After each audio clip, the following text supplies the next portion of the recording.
The following video will show the user how to create a customer category within Sage X3.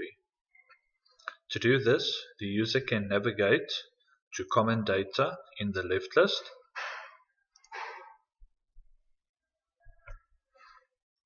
and then scroll down to BPs and select customer categories.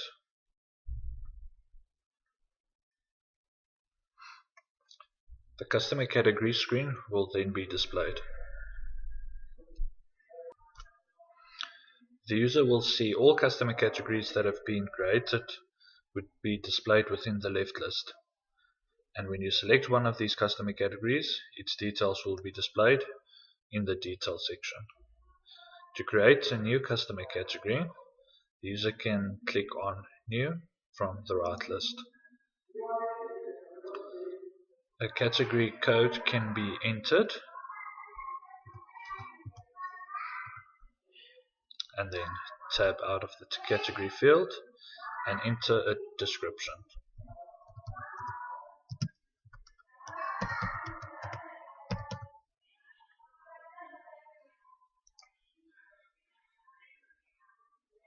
In the miscellaneous section, the user can enter a short description as well as enter a specific customer sequence that can be used when creating a customer.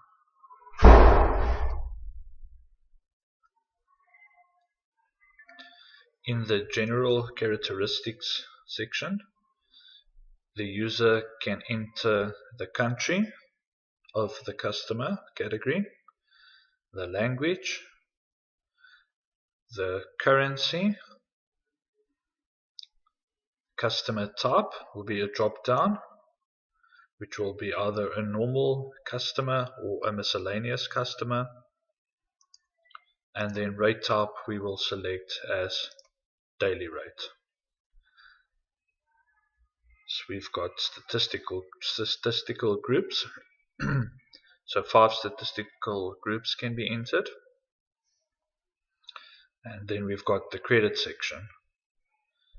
In the credit section we can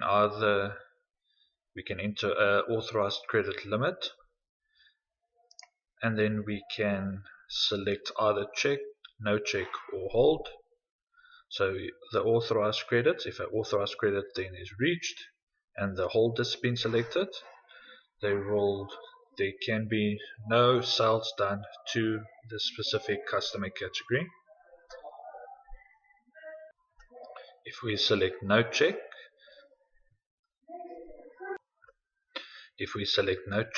this means that the customer can then go over his authorized credit. If we select check, this means that there will be a pop-up warning saying to check that the customer has reached its credit limit. We go to the commercial tab. We can then set a specific class for this type of customer. So it'll be a drop down from class A to class D. We can also enter a minimum order amount that the customer will need to order by. We've got the invoicing section. So for invoicing, for freight invoicing, we select invoice or not invoiced. In this example we'll use invoiced.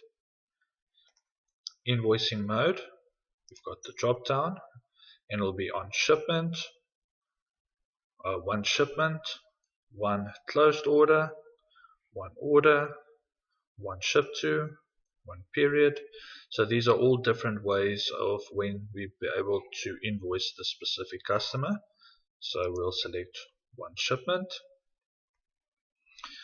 Due date origin, you can select either the invoicing date or the shipment date.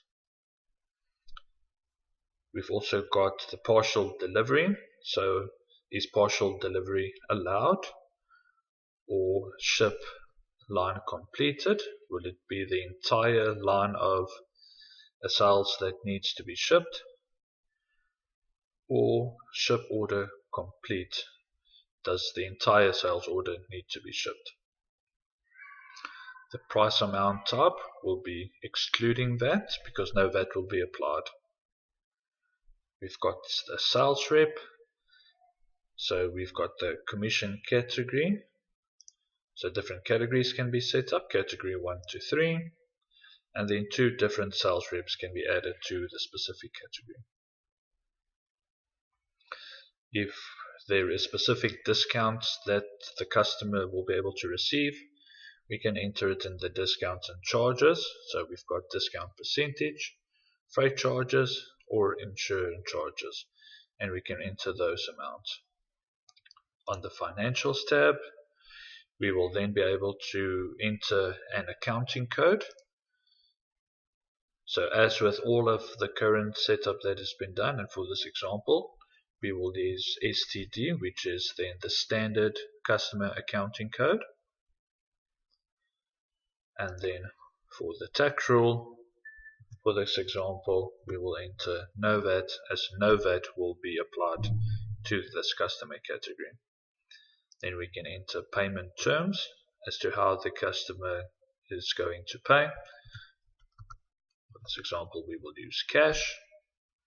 Or if you want to select a different kind of a payment term, we can click on the selection icon and select any one of the other payment terms which has been previously set up.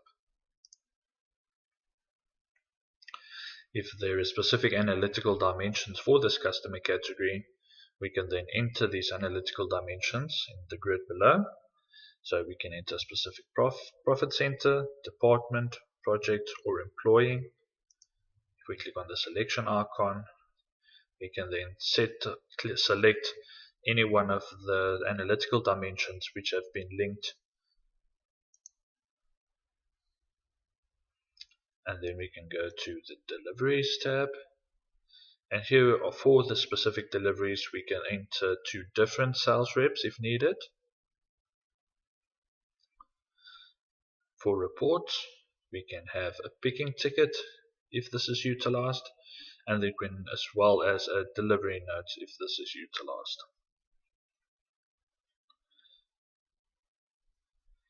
So for delivery, we can set up specific delivery details for this customer category. So we can specify a specific shipment site where the stock will be shipped from. We can specify a specific delivery mode, how the stock will be delivered. We can specify a specific carrier who will be shipping the stock. And we can specify a specific Incoterm. Transport location.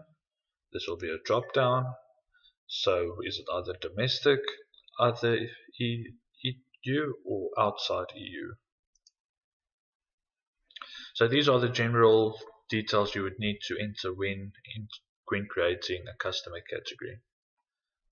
So we've entered the customer code, the description, we've got the country details of the category, we've specified a specific class for the customer category, specific invoicing details, we've entered the financial details, and you can specify then delivery details with regards to the customer category. Once you've entered all of these details, you can click on Create from the right list. If any details were mandatory that the user might have missed, the user will not be able to create the customer category without entering all these details.